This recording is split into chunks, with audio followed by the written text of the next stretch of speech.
All right, everybody, welcome to the first of the GHF Expert Series for educators. I'm Barry Gelston, GHF President, and today I am talking with former board member, fellow firefighter, and friend about how to engage gifted kids in STEM. Also, outside of knowing Lindsey from GHF leading GHF classes, Lindsey has a training business called Opportunity Unlocked where Lindsey has been teaching STEM, that's science, technology, engineering, and math, and has been an early leader in online education.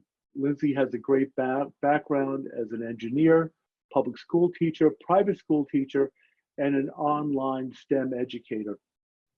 We're going to start off where Lindsey and I will be chatting for about 15 minutes, and then we'll open up the conversation to your questions. So as we go, please post your questions in the Q&A section. All right. So welcome, Lindsey. Great to have you here. It's great to be here. Great to be here with you. Some people don't know, but you and I started about a year and a half ago. And now, I literally think I met you like a year and a half ago. Like there was this guy, Barry Gelston, showing up in my email for some reason. And it feels like 10 years ago after all we've done to get it restarted. Yeah. Yeah. So, you know what I do want to do before we really get started? I was not preparing this, but it just came to my mind is that a public thank you from the board of directors. You know, you did so much great work turning GHF around. Some people know from the things that you have written, but first you came on and you were the finance chair and you fixed all the finances and you dug in deep to the minutes and really were an incredible detective. And then you set your sights on doing some fundraising and then building out the classes program. And what you did was incredible. And I like to, joke that we were kind of, while the rest of the world sees a fire and runs, we were the ones that went in and you went in totally fearlessly and you did a great job. And I think GHF owes you a very large thank you. So thank you. Thank you. There's one of the things that I think is challenging about being a gifted person is we can often see problems, but we don't always get necessarily the opportunity to roll up our sleeves and do something about it. So it was a rewarding experience for sure to be able to actually like get in and try to do some good, and try to make a difference in terms of what gifted education looks like, because gifted education has always been at kind of a margin of what people think is important to support. But those of us who have received gifted education services, who know gifted kids, who know how important gifted education is, who know the scarcity of strongly available options, it's important to get in there and to try to do what we can do to shore up and safeguard gifted options for gifted kids. So here's my big question for you. And I know this is true about you. Why do you love teaching? Well, I love teaching because it's an opportunity to really look in and get going with kids. I think that there are different vantage points of teaching, and the metaphor I like to use is the guide on the ride. And so, it's this really interesting sort of like mix between being a co-pilot, being, a driver's ed teacher where you're like in the passenger seat and you might have breaks and, but it's really a lot of fun to try to track and follow where kids are going to take you and what you're going to learn along the way. Because I've definitely learned way more as a teacher than I ever really did as a student. Just because I feel like as a teacher, when you get to really kind of open up on what you're willing to do, and you have control over what those boundaries are. I really enjoy being able to be a very big tent provider of like, okay, as long as we're respectful and curious, those are my two rules here. That's what we're gonna do. Is we want to be respectful and curious, and we want to we want to learn how to go deeper beyond just this idea of information. We want to go into synthesis and creation and design and evaluation and judgment. We want to sort of move beyond this kind of just sheer information transaction. And so that's a lot of fun to me. And I feel like when you're with kids and you're working with kids, sometimes it takes them a little bit to be like, oh, that's what you want me to do. But then once they buy into that, it's a lot of fun to see what they actually want to know, what's actually on their mind, what they're thinking about. So before you were an online educator, you were a classroom teacher. Now this is really relevant because there are a lot of teachers out there who are public school teachers, and they're now been given a Zoom link or a Google Hangouts link in a Google Classroom and said, all right, go teach online. What can you share about your transition? How did you make that transition, and what advice can you give to teachers making that transition? I mean, I think I first started as a student online, going to webinars, getting information in Zoom classrooms, just to kind of figure out like what can be afforded in this space and what are different people doing in this space. Because for me, like, being able to be on a call with like 50 other adults interested in learning the same things that I was showing up to learn about was a different kind of learning experience. I mean, in some ways, it was like the best part of conferences without like needing to have like the travel budget, the hotel stay, and like all of the like alcohol-based socializing that I find really like not my favorite part of going to conferences and meetings. And so, for me, these online forums really sort of opened up a way where I could just be curious about the topic that we were there to be curious about. So I think that's one thing. The other thing is, as I moved from being sort of a student in these spaces to being more of a teacher in these spaces, I'm like, the fact that I have an internet browser up behind my Zoom meeting right now, how does that afford different opportunities for me? Because I'm teaching with literally like Google is at my fingertips right now. YouTube videos and sharing screens, and there's lots of different ways to engage with a completely different library of information. That was another thing that I thought about. The other thing that that's something that as I got going as a teacher, and then I think that when I started thinking about the challenge of engaging kids, I started having this niggly question in the back of my mind of what do kids already have on hand almost universally?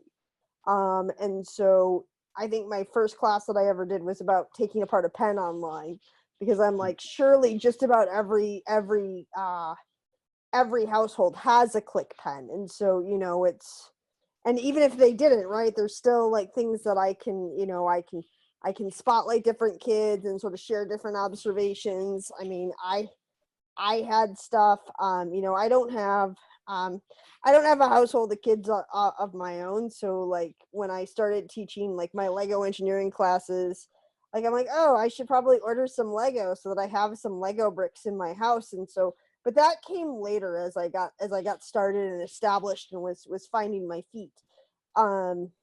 But it's interesting how you can set into different routines with the kids. But, for me, like, I love being able to like walk around the proverbial room just by scanning where like the little like videos are, because you can tell if a student is struggling or not. And I also do a lot of work when students are working independently on things of having everybody on mute so that they can be as loud as they want to be with their supplies.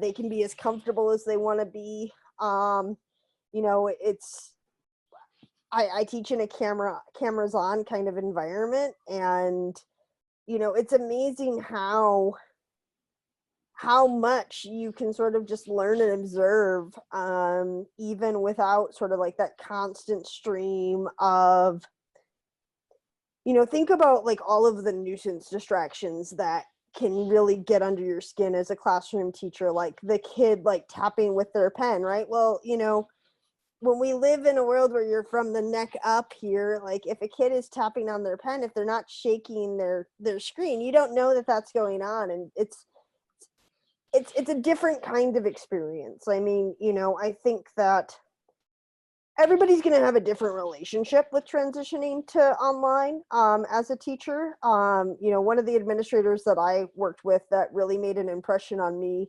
um, told me that, you know, your classroom has to be your habitat.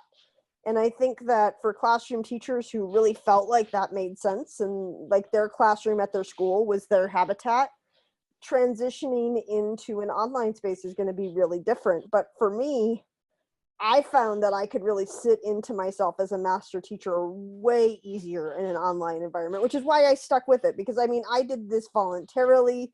I've been doing this for 2.5 years.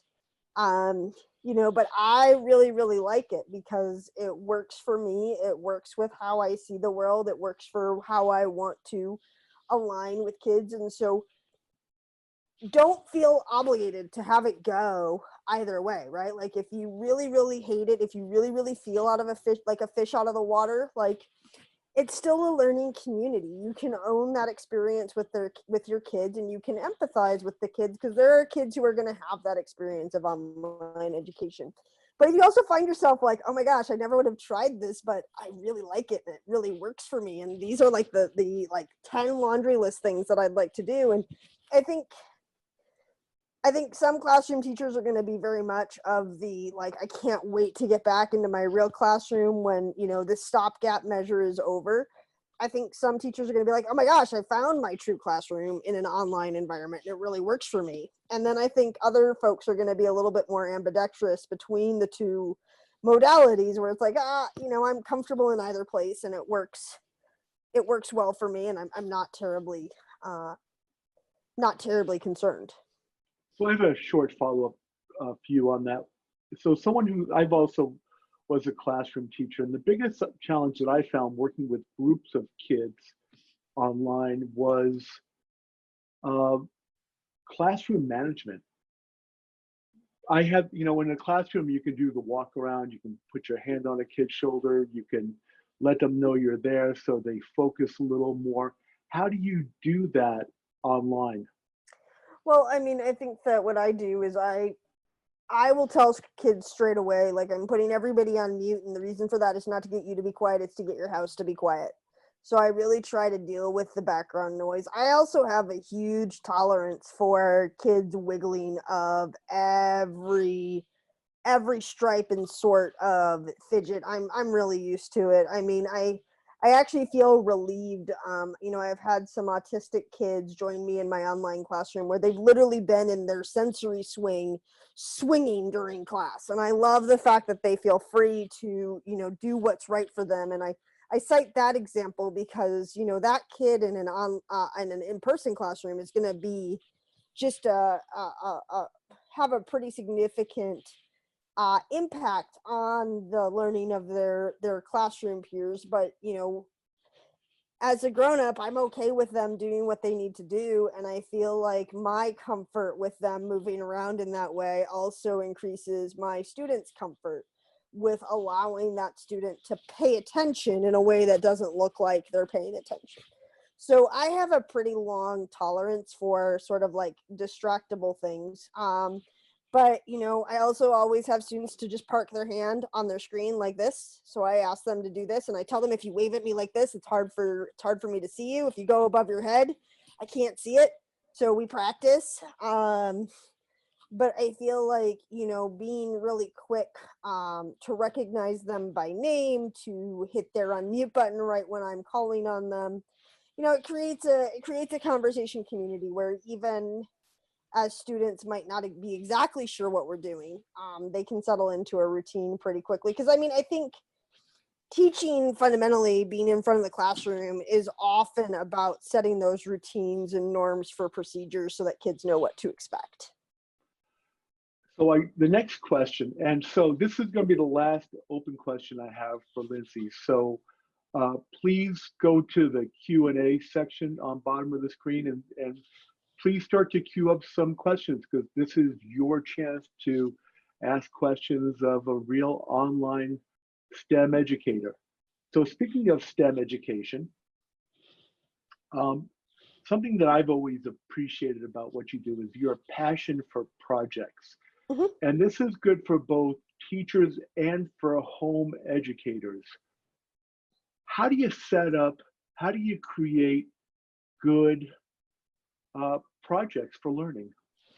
Well, I mean, I think there's sort of two modalities that you can look at. One is when you expect the kids to be working on the projects during your time together. Two is when you expect the kids to be working on their projects in between your meetings with them. I use both. I think the big thing with when you expect kids to work on their projects during the call, you really need to be comfortable with wait time. You really, really, really need to be comfortable with them doing what they're doing. And so, for example, when I teach my Lego engineering classes, we'll customarily build between 6 and 12 minutes, where all I'm doing is keeping time. And I'm scanning the room, but I'm not generally interacting with them during that 12 minutes to give them time and space to focus, to not be sort of constantly interrupting. There's a lot of things that seem like it's dead time for you as a teacher. And I think that navigating your own comfort with like giving the kids time and space for them to do what they need to do is really important. Like, I find timers to be my best friend. I teach a class where we do a sketch of a playground, and I say, I'm going to give you guys 8 minutes, and I want you to use all 8 minutes to work on a sketch for your playground. And I'll give sort of 2-minute warning, like I'll give sort of 2-minute marks. If students have questions, I'll talk to them about their questions, but I'm also trying to really challenge them to use all 8 minutes. And so I think that's a big boundary. With my younger kids, I'll often just have them hold up their creation that they're working with by their nose, because the nose is in the center of the camera, because you realize that there's a lot of sort of like directing in terms of like theatrical directing. Like if you hold a Lego build up by your nose, I can see it. And it's also really good because if it's here, it's not here, right? I'm not actively working on it. And so, that's something that's there. So that's sort of thing one, is getting comfortable with wait times, getting comfortable with your signaling, getting comfortable with you just being quiet for a minute or 2 minutes at a time. And like, that's a huge challenge for teachers. right. Being patient. That took me a long time to learn. It's hard. Right. And, and you'll also get pushback by people who don't think you're doing anything in those minutes. And you just have to learn to let it roll off your back. Mm-hmm. I'm really like, I can't have the kids design, build, and create if I'm talking to them for a never-ending stream of input for 50 minutes. It's just not going to work. So that's on the like in-class side. That's one part of it. On the between class side, what I try to do is I really try to keep the discussion focused as long as I can at a depth that they actually can't grab onto right away, so that when I lower the threshold for their activation energy and what they can do by their own supplies in their own house, they're ready to go, because I've kept the interest and the engagement high. Like I use a lot of clips from like How It's Made, where we go to factories and, we can watch things like aluminum foil being pressed, and kids are like, oh, so cool. But they're also not thinking about, well, how would I make aluminum foil in my house? But then when I challenge them to sort of like make their own copies of the same cookie as accurately and consistently as they can, then all of a sudden it's like, oh, okay, now I can think about that. So I try to be, it's almost like a lock effect. Like if you think about like going into like exploring rivers and lakes when the lock goes up and the lock goes down. You really want to have those elevator moments in the class to get the kids. But so when I'm trying to keep them engaged in in-class discussion, I purposely get the lock really high so that they can't go out and sort of do things immediately. But then I try to make sure that I get the lock low again so that they can resume once we're sort of on the other side of it. That's a great analogy. So I have two questions here. Let's start off with, I got three good questions. Let's just start off with the top one. Okay. So relating to cameras on environment, we're struggling with that in a group class. My daughter does not want to have her video on. Can you talk about either how to approach the teacher about letting her have it off, or how to approach the child to convince her to have it on, and or how to adjust the camera so it's less intimidating to her? I think the big thing there is, as a student, you need to have a pathway to participation. So if it's typing in chat, you can do that. If it's using the raise hand button in Zoom, like there's ways to participate actively in class that don't necessitate having your cameras on. And so that's like one thing. So, you know, at a student level, I'm more comfortable with students who have their cameras off if they've already talked about their pathway to participation in the class, because the big thing with cameras off is you literally have no idea of knowing if the student's still at their computer or not. Like you're totally like lost. You have no information, no feedback, what have you. Like, I mean, I've called on kids who've like gone to the bathroom and I didn't know that because their camera was off the whole time. And it was really an awkward moment for them and for me and, you know, and for everybody involved. It was not my favorite moments. But I feel like if a student is like regularly participating in the chat and I know that that's their rhythm, I'm totally fine with that. So, you know, trying to think about what does participation look like in class. I mean, even if it's like, I'll send you like a paragraph about the things that I thought were the most interesting after class, just some feedback going from student to teacher in that direction is really important. And different teachers are fine with different options. But the student really needs to think about that, because what's happening with a camera on environment is if a kid is like,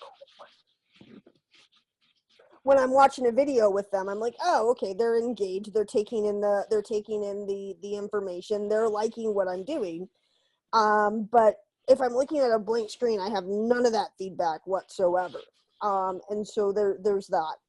The other question too is, what is the purpose of camera on, right? Like, so one of the reasons I've had to enforce a more camera on policy with the pandemic, and the purpose of the new policy is to ensure that we have a kids only space.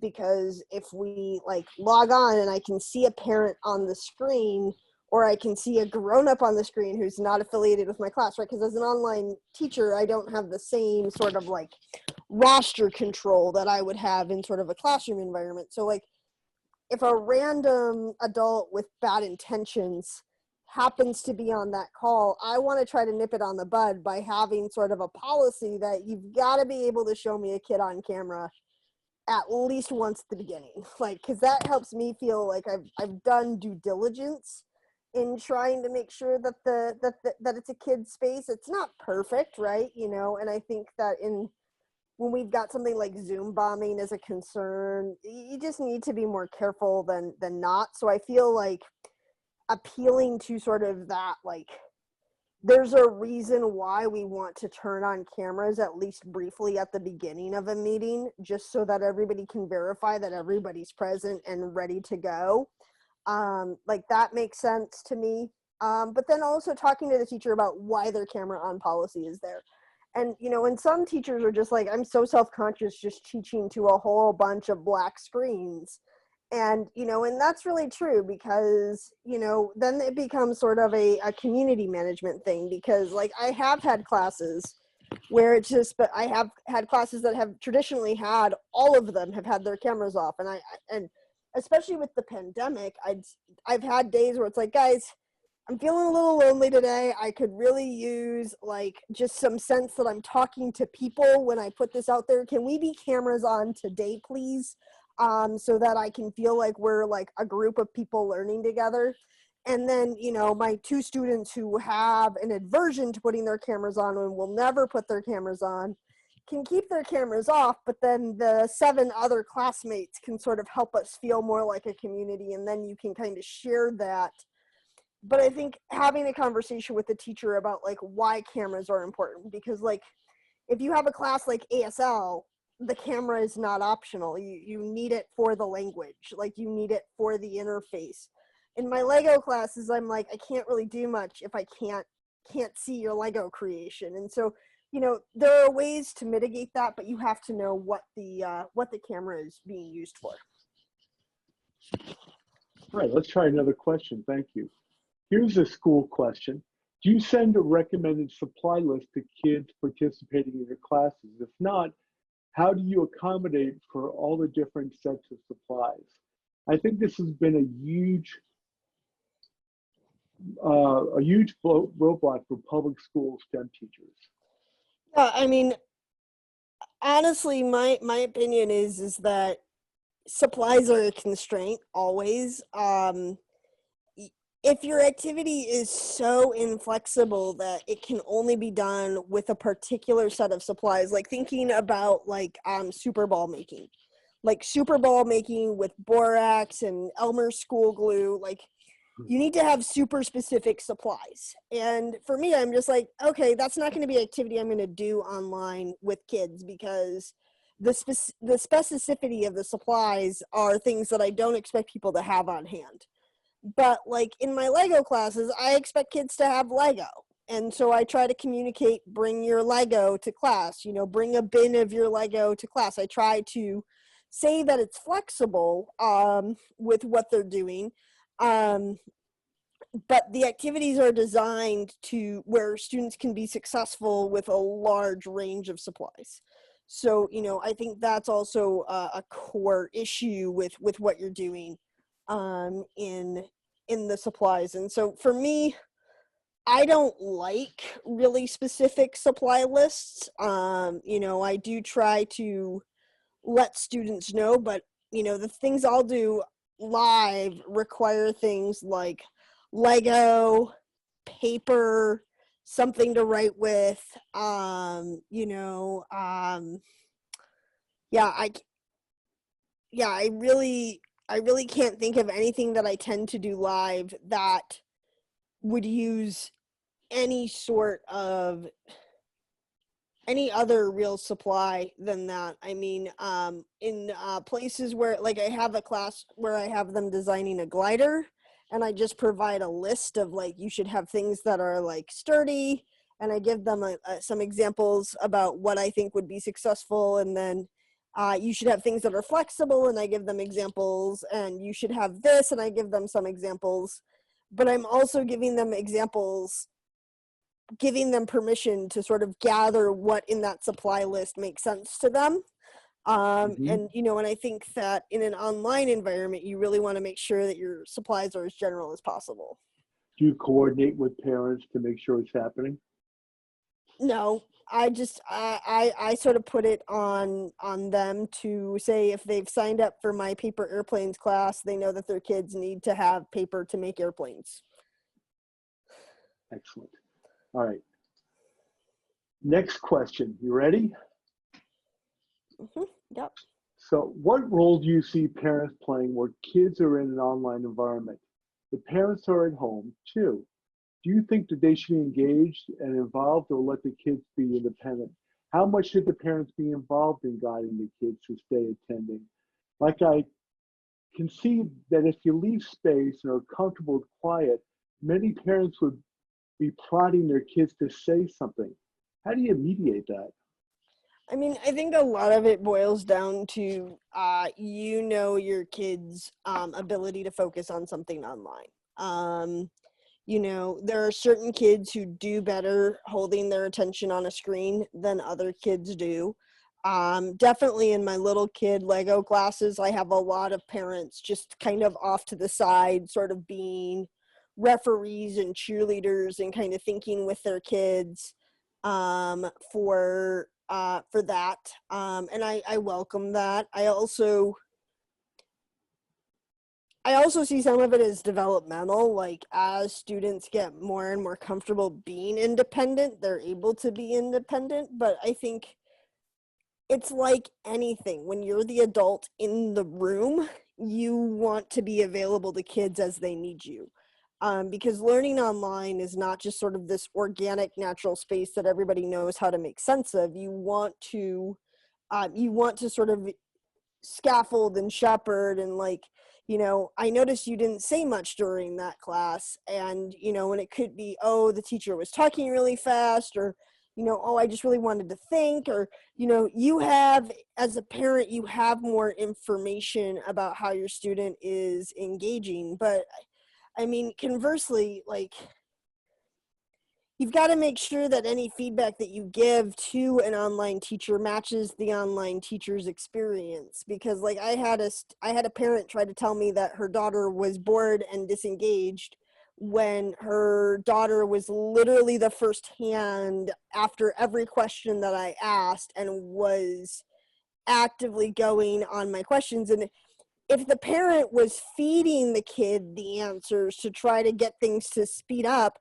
that's sending me conflicting signals about what I'm able to observe from the kid versus, what the parent is doing. And I honestly think this would be one of those things where the parent was kind of fishing and feeding answers to the kids. And it's also hard to know because some of our kids will like sort of like answer spontaneously aloud, and then parents will try to help them remember what they were saying when they get called on. And, I try not to read too much into what I hear from the background on what parents are doing.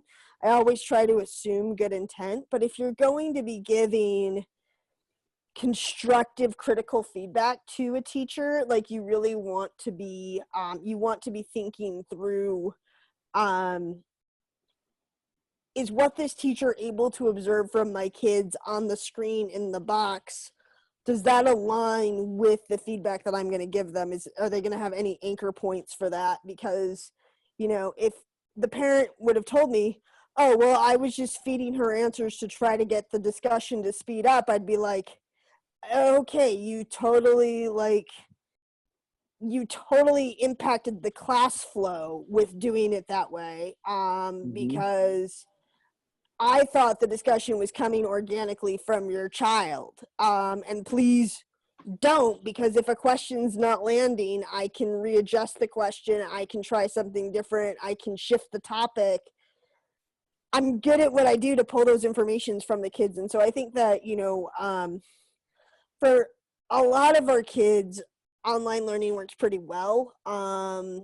In most cases, but then, and especially in smaller doses, I think a lot of what we're seeing right now is it's just too big of a dose for doing things online. But I mean, if you also think about it, like 7 hours of an in-person school day is too big of a dose for a lot of kids, right? Like a lot of people don't do that. And so, being mindful about like, what is my kids' normal routines, how am I impacting this with online time, and how do I need to adjust their sort of like proverbial schedule, because it is possible to be overscheduled and oversubscribed even as we are like all stuck at home, because if we are scheduling Zoom calls every hour, like it's going to be a lot for a lot of our kids, and we can do that subconsciously without even being aware of it. So I think now more than ever it's really important to try to stay mindful of what your kids are doing on a day in, day out basis. And I would generally recommend kind of setting your learner up in a space where you can sit next to them, like sort of in an off-screen situation, just because like if they're sitting their camera off and disengaged and kind of pouty, and you want to sit down and have a 2-minute conversation with them about what's going on, it's good to be able to have that perch to land. But there's a lot of negotiation in learning. There's a lot of communication that you have to be thinking about. So that's what I would say is, as a teacher, I have things that I'm sort of like I'm listening for and I'm trying to watch the kids. Um, but I also try to make sure, like, for example, like with my younger kids, if they have headphones on, I try to say, can you unplug your headphones right now so that your grown-ups can hear the instructions too? Like, especially Hmm. if I'm going through a spat where kids aren't necessarily getting my directions because their parents are sort of pressuring them away from what I actually told them to do. So, it's just, it's an ebb and flow and a give and take. So that's what I would say. You make a great point here. I want to follow up with a little bit. And this goes back to this point about being quiet, allowing there to be quiet during learning, not teaching, but learning. And I found that as one of my biggest challenges as a teacher, because to be candid, I felt like it was more about me than about the kid. And I was concerned that if the kid didn't get it quickly, they didn't respond quickly, that means I wasn't teaching well. But why is that totally wrong, what I'm saying? Because, And yeah. I mean, my brain is probably the fastest brain about putting two and two together to respond and come up with a response. But if you look at how kids and grown-ups interact with their world, like, I mean, one of the things that's been amazing to me is the number of people who have approached me at some point and said, a couple of weeks ago, you were talking about this, and I was thinking about that.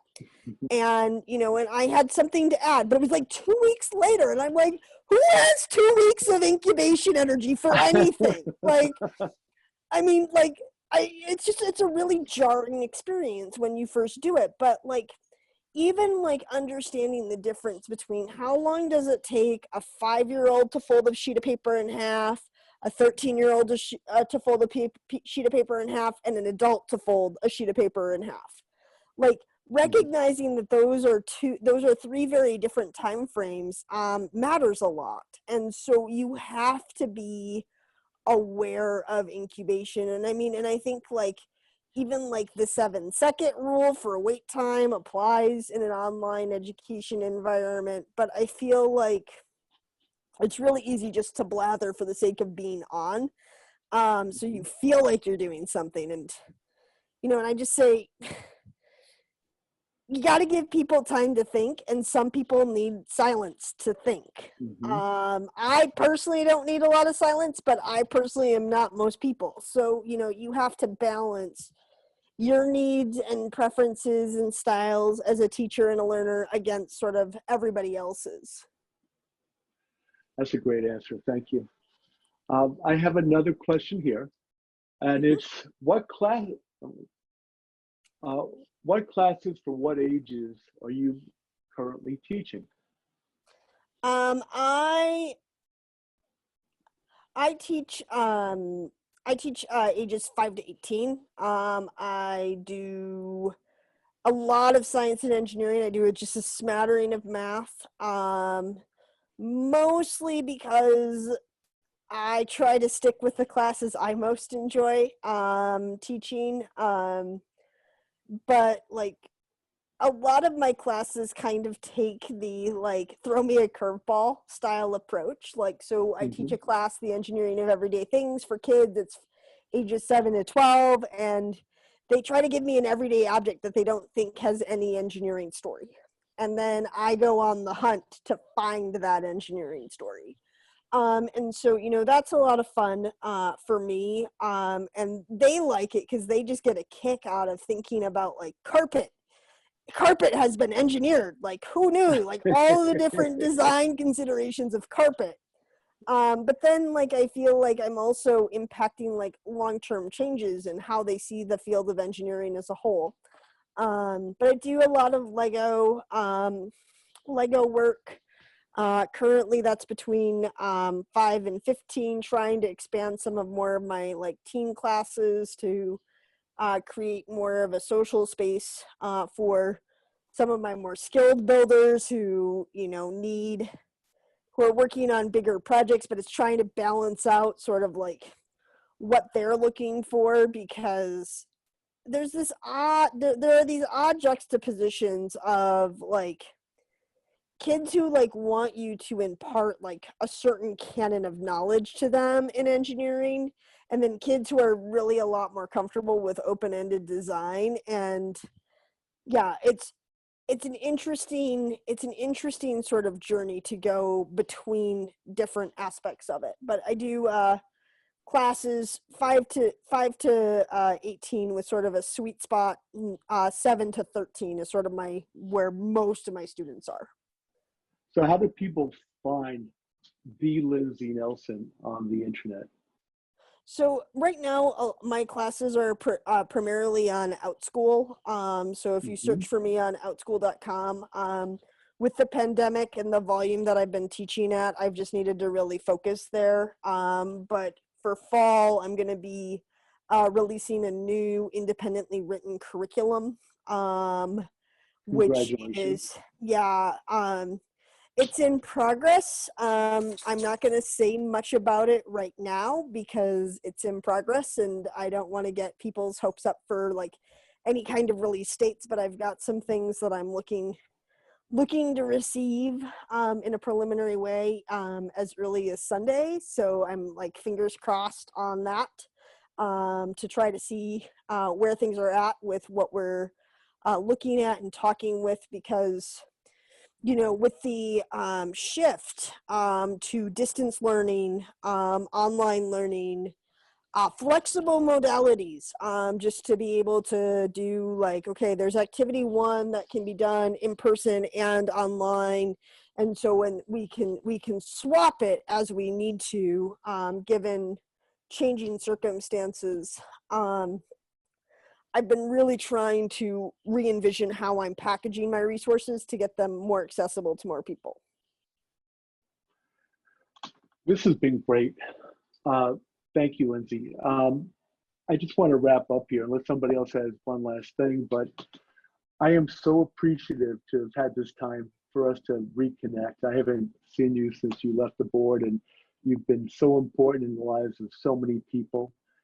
And you're such an important leader in the gifted community. So it really has been a treat to have you here and be a part of, and be the first interview on this new program. So thank you very much. Is there anything you'd like to finish up with? No, I mean, it's fun here, and I mean, and I'm always, you know, in the GHF group, I'm always just to tag away. I don't participate in groups much, because particularly with the pandemic, I've been teaching about 70 hours a week. And so it's been a little brutal on the scheduling front, but that is something that is going on there. Yeah, and one of the things, I started working on a project in August of last year that had some legs that I like a lot, but it required quite a bit of writing time independently, where I needed to be able to be like creative in like an 8-hour chunk of time, a couple of times a month. And just my schedule hasn't really been working with that, because for me, my big question is, how do I design engineering curriculum that's accessible to students no matter where they are in the world, and at a supply cost of less than $5 per student per lesson?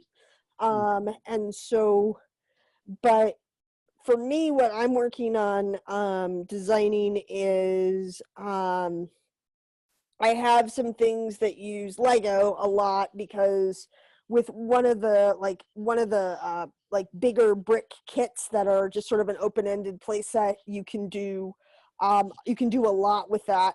I do a lot with the Arduino microcontroller platform, because it's a complete electrical engineering platform where for like $40 you can get a lot of projects. And I've been working on trying to tool that up into a curriculum, but then also just your recycling bin with a hot glue gun and good scissors. Those are kinds of the ways that I think about a lot of the supplies that I do independently, because, you know, for me, I grew up as a kid in northeastern Minnesota, like really interested in the space program. That's sort of a geographical mismatch, where there's not a lot of space resources in northeastern Minnesota, and for good reason.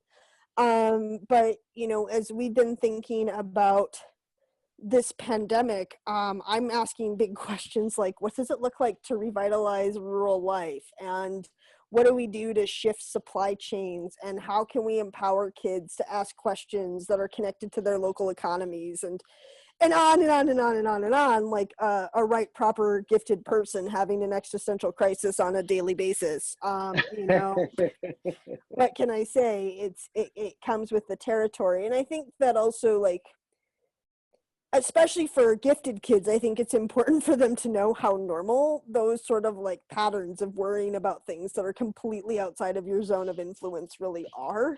But then trying to cut through that noise to sort of identify what you can do, because like for me, I find it to be a huge problem that in some of these rural schools, the only solution to get science programs has been to consolidate like and pull kids from just miles and miles and miles with buses to do that. And so that is, yeah, yeah. But to pull them into sort of a central building to get enough critical mass. But as a gifted person, I always experienced a lot of like, even though we have all of these people being pulled from so far away, I still don't have a lot of people like me. And so how do we create these global communities for kids, and how do we empower them to, you know, do what they're doing? And so I'm also looking at trying different ways and different modalities to engage in some of these big picture problem solving activities about like how can we empower kids, and like thinking about it too, like if I was a senior this year, like would I still be going off to college, and why, and how would I be thinking about my endeavors? And you know, and I think that one of the things I've been reminding myself a lot about in this pandemic is that it's actually a fairly long haul reality. It's not going to be a one and done. It's not going to be a quick fix. It's not going to be something that we're coming off of by July, by August. I mean, I really think that as a gifted person, it's helpful for me to say this is a long haul problem, because that gives me permission to have sort of freakouts, but then try to position my freakout and solution on a time scale that seems more doable to do something. And so, you know, I think that like acknowledging how kids are forward planners and what they're thinking about is really important, but then using online education and resources to connect them with modalities that allow them to have space for this. So yeah, big thinkers class. Yeah. And that's definitely what I've been thinking about doing. It's just a matter of trying to get a framing for it that communicates the idea of what we're doing in the class, because particularly when you have like, is it an ongoing class? Is it like a structured class? Like, you know, there's some questions about structure so that kids can jump in and jump out as they need to, and still preserve some of that core for like the social group for the kids who really need it to be a social. Yeah, exactly. Yeah, that's, and I'm confident in my ability to think things out. What I've been trying to do though is also like boil down like all of these like big ideas and like separate like which are the distracting ideas from which are the core ideas that I can actually do something about. So when I'm talking publicly about big things that are really on my mind, I'm kind of boiling them off, hoping that somebody else will take them and run with them so that I can stop thinking about them. But the stuff that I'm actually doing is actually very, very quiet. I'm not, because I'm not ready to share yet. But that's So some you of the promise balance. us, Lindsey, you promise us that we're going to be the first to know. Yeah, And then we're going to be able to share it at Gifted Homeschoolers Forum, at sure. Yeah, GHF, and let everybody know. So yeah, listen, definitely. this has been really great. Thank you Yep, so thank much you. for everything. I just want to let everybody know that on June 19th, our next interview will be with Wendy Margot. She is an early childhood education specialist in my hometown of Lexington, Massachusetts. Wendy runs the local Waldorf school, and her specialty is early childhood education. She is somebody who has a really wonderful open view on how to care for and support and engage young children. Wendy is also the parent of a very gifted child, and so has a lot of background and understanding in all of this. So anyway, thank you everybody, and thank you again, Lindsey, and thank you everybody. Oh yes, and May 18th, 7 Central Time, we will interview author Kathleen Humble. So stay aware and watch that. All right, thanks everybody. Bye-bye.